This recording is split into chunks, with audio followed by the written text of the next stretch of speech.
Coming up this week on Ride the Lightning, the Tesla Motors unofficial podcast, we have our first winner in the Model S referral game. The Model X shoe size is revealed, more anti-Tesla FUD from the media, and much more. Let's rock.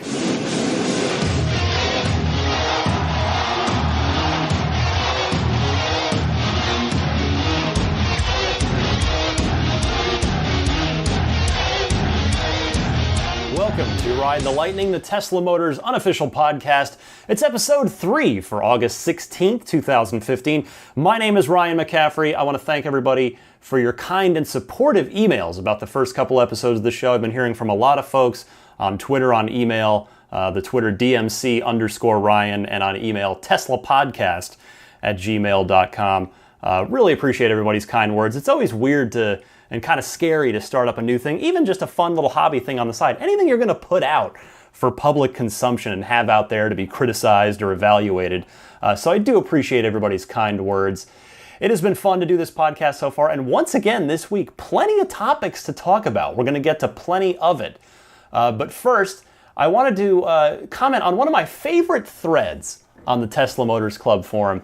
It's the Tesla Moments thread. If you have not been in there, I highly recommend. You can lose yourself in there for hours at this point because it's gotten so long.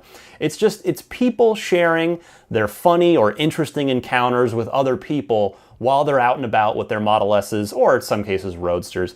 I got to tell you, it reminds me a lot of my DeLorean days when I read through that. It's weird. It seems Model S owners get a lot of the same confusion and misinformed general public that us DeLorean owners got. With the DeLorean, you get stuff like, is that thing aluminum? And like, no, it's stainless steel. Of course, the Model S actually is aluminum. You'd get, is that guy still in jail? No, he went to jail for 10 days, and then he was acquitted when the case was thrown out on entrapment. And it seems like with Model S, it's, is that thing a hybrid? Is it, how fast is it? How much does it cost? Kind of a lot of the same things I'd get with a DeLorean. The DeLorean would be, what kind of motor's in that thing? Is it as fast as it looks? And no, unfortunately, was the answer with the DeLorean. Not as fast as it looks, but it's just very interesting to see the sort of interesting parallels between my two favorite cars of all time, the Model S and the DeLorean. But one more housekeeping note before we get started on the show. I'm adding a voicemail box to the show, courtesy of a very kind listener. So I'm going to have that set up pretty soon. Next week, I will give out the phone number for it. And I think I'll start a little question and answer, or just a sort of discussion section, or just a voicemail box section, which you'll be able to call in on a toll-free number and go ahead and leave your question. We'll sort of use it as a fun little bit of interactivity on the show. So look out for that coming up next week. And for right now, I will take a quick musical interlude from our friends at Metallica, and we'll come right back with the news.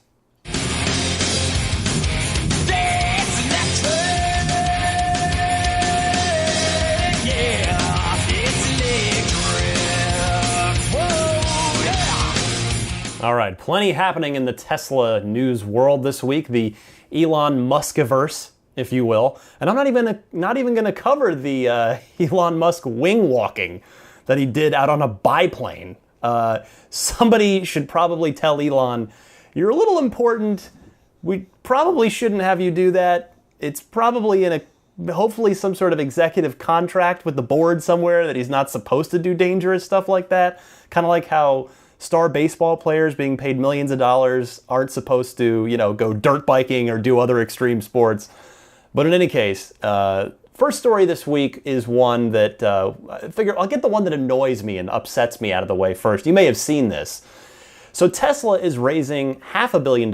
It's actually now gone up because it was going well. So now it looks like it's going to be upwards of between $600 and $750 million via a new public offering of stock to help with cash reserves while they're spending a ton of money on launching Model X, on building Gigafactory, and of course on Model 3 R&D.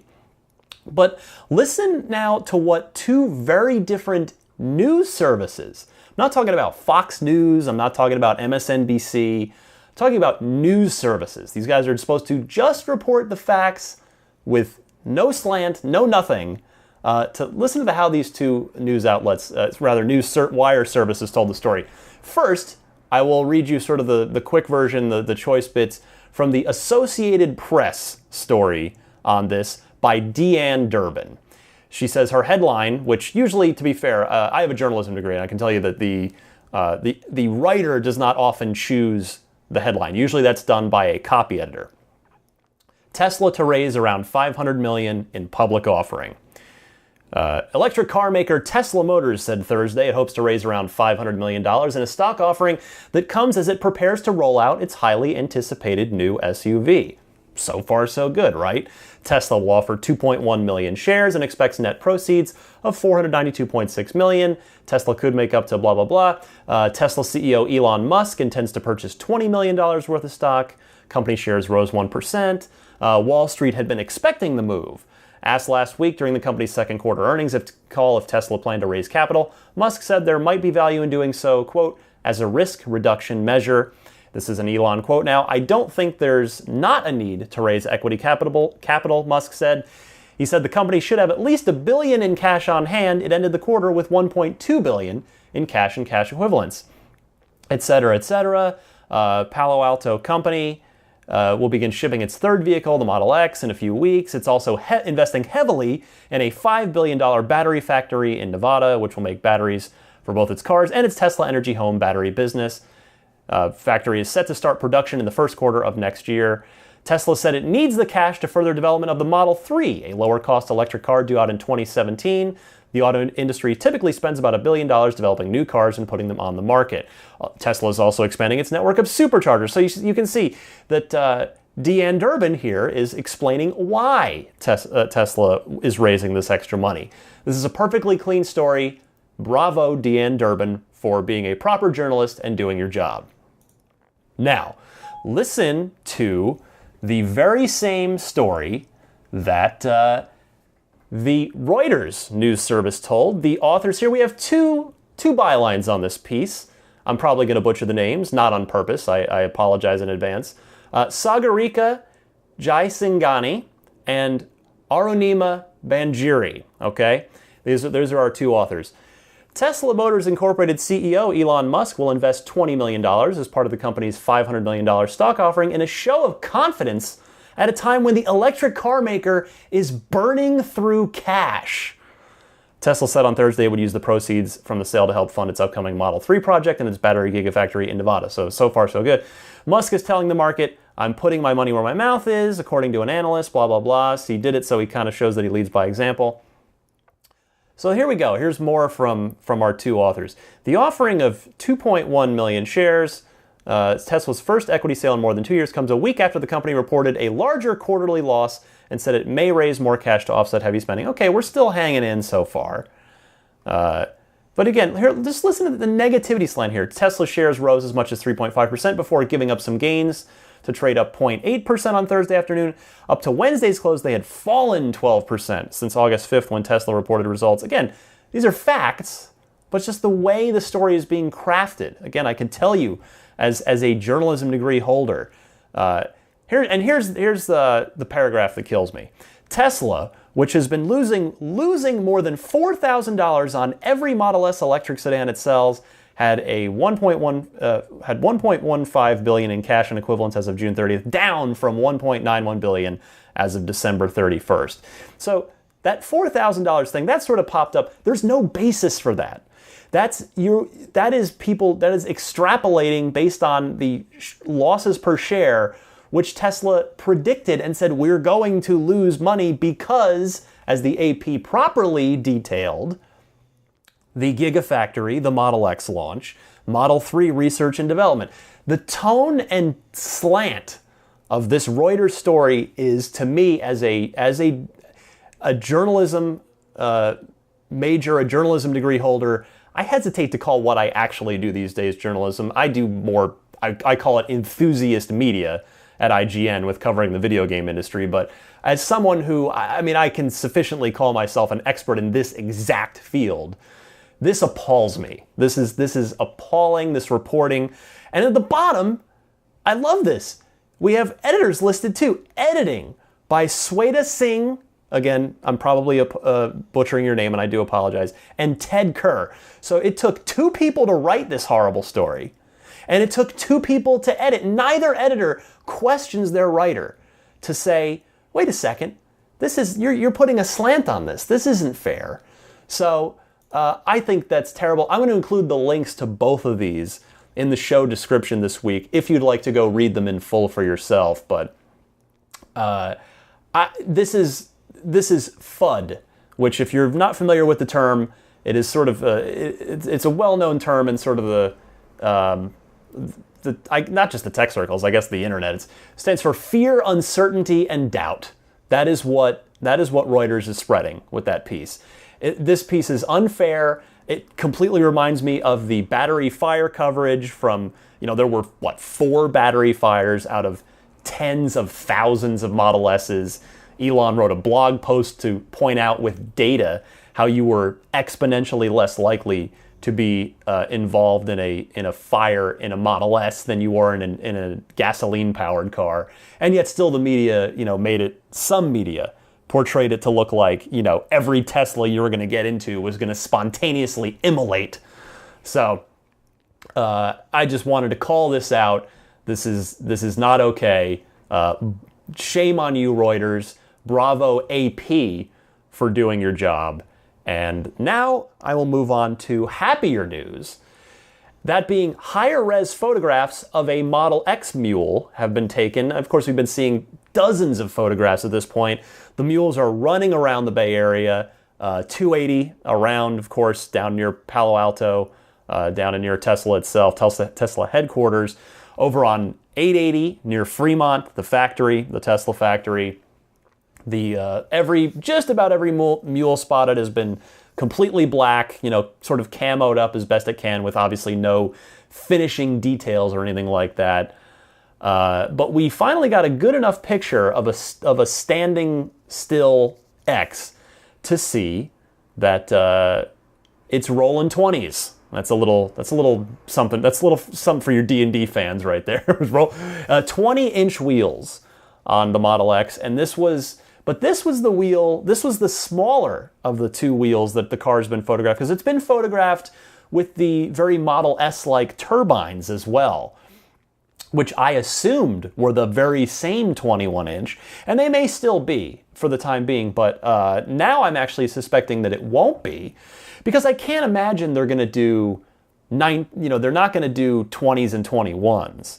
And really with a bigger vehicle, and the X is a slightly larger vehicle than the S, even though it's on the same platform.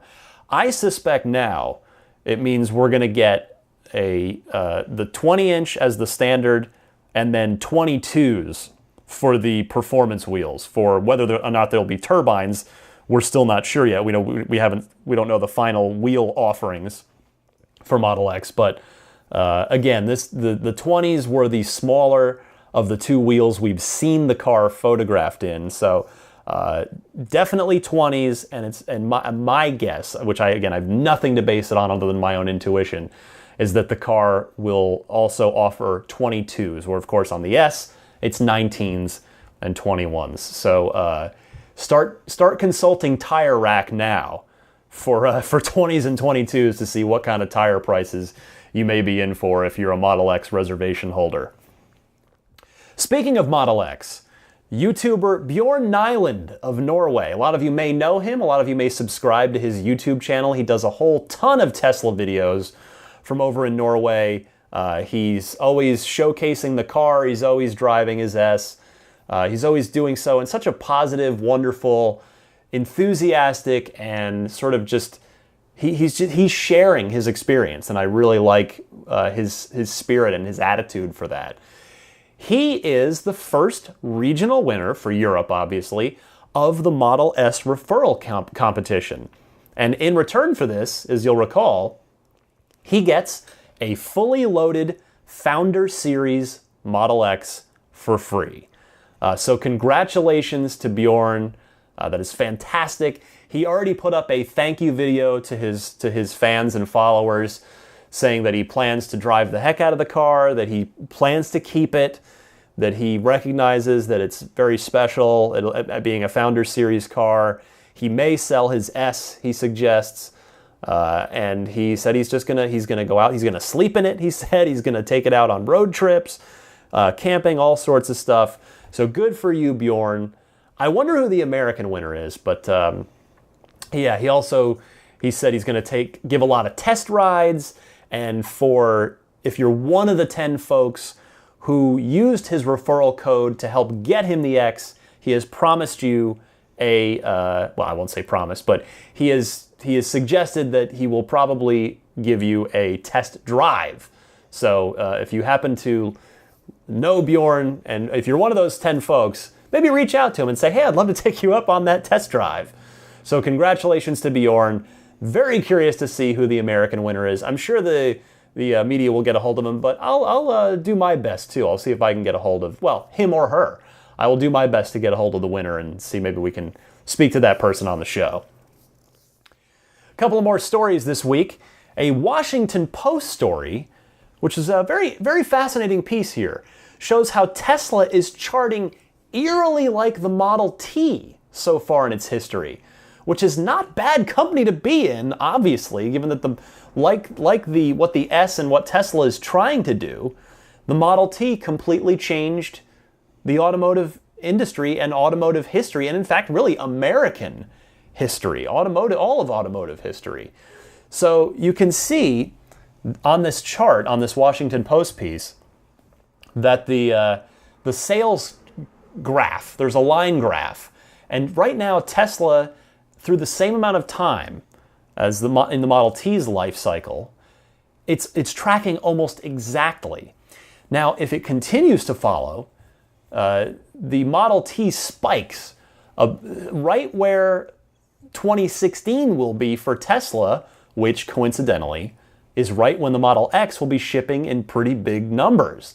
So we could continue this eerie parallel, and then here we go. It's still tracking to perhaps be similar, because where Tesla is due to launch Model 3 and increase production in Fremont by leaps and bounds, that's where Model T, with its with the automated manufacturing line, completely skyrockets and spikes off the chart. So Tesla is on a very historically significant track, and it would only be fitting if it sort of ends up matching the similar sales line graph, charts a similar sales history as the legendary and obviously hugely important Model T did.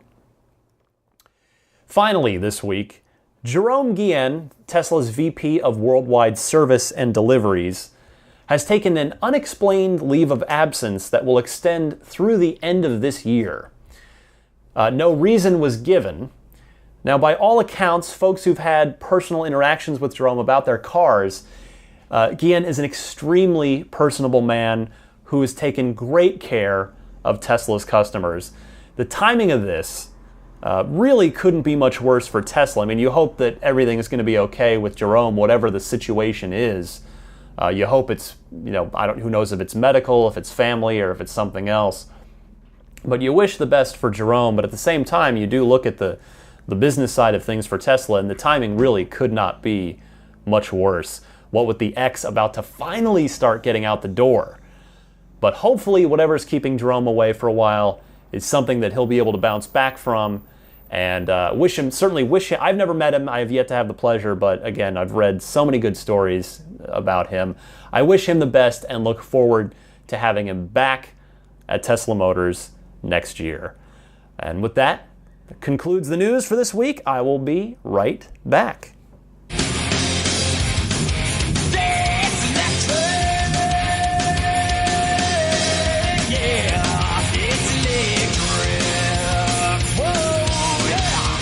Well, that brings me to the end of episode 3 of Ride the Lightning, the Tesla Motors unofficial podcast. Follow me and chat with me on Twitter at DMC_Ryan. And hey, if you're a video game player, check me out on my day job at IGN.com. You can also email me at teslapodcast@gmail.com. Another plug, I encourage you to check out my other little side project, nerdstyles.com for video game and geek-inspired t-shirts, as well as one coffee mug as well. There's some fun designs up there, just some nice t-shirts that hopefully would be appealing to Tesla-loving folks just as much as video game-loving folks. I remind you, please subscribe to Dave T's weekly Tesla newsletter. You can do that for free at teslaweekly.com. And that pretty much wraps it up for episode 3 here. It actually went a little quicker than I thought it was going to. I guess it takes me a lot longer to write down my thoughts than it does to actually say them when it comes time to do the show. But again, I am having a great time doing this so far. If you know anybody at Tesla, please tell them about the show if you happen to like it, because I would love for people at Tesla to hear this, because I just think it would be fun. Just like if somebody did a podcast about IGN, I would find that fascinating as someone who works at IGN. I would love for folks working at Tesla to at least be made aware of the podcast so that they could maybe check it out. Maybe they'd have a good time with it. I don't know, but tell your friends if you do enjoy it. I suppose you could do I'm not going to beg you for an iTunes review. There have been a couple of nice ones up there so far, but yeah, just always appreciate the feedback, whether it's positive or constructively negative. Keyword there being constructively, but again, I'm having a fantastic time doing this. Tesla has just been such an exciting thing for me to follow. Again, it really just, it's right there to me with DeLorean as far as these iconoclastic car companies that tried to change the world for the better, or at least change the automotive industry. And I mean, Tesla, they really are trying to change the world. John DeLorean wanted to just change the automotive industry. And in a way, he succeeded in the sense that he made a car, which very, very few people in history can claim to have made a car, let alone 9,000 of them he got out the door. You know, DeLorean wasn't ultimately successful. Tesla is, but they're both just such iconoclastic forces. You know, Elon is not going to take any crap from anyone who is standing in his way of advancing the quest for mass market electric vehicles, and just getting EVs on the road, getting us off of fossil fuels. I got to say, I absolutely, as those of you who own Teslas probably can't relate, although maybe you can from before the time when you were waiting to get the car, but I daydream about this car daily. When I'm in my car driving to work, I usually there's usually a minute or two where I'm just like pretending that I'm driving the S, since I actually have had the privilege. So I sort of know what it feels like, what it looks like. And I'll get my chance someday. You know, I've got to wait for Model 3. My budget says I have to wait for Model 3. Although, hey, maybe if there's some completely independently crazy wealthy listener out there who maybe you're going to get an X and you'll be done with your old P85, drop me a line.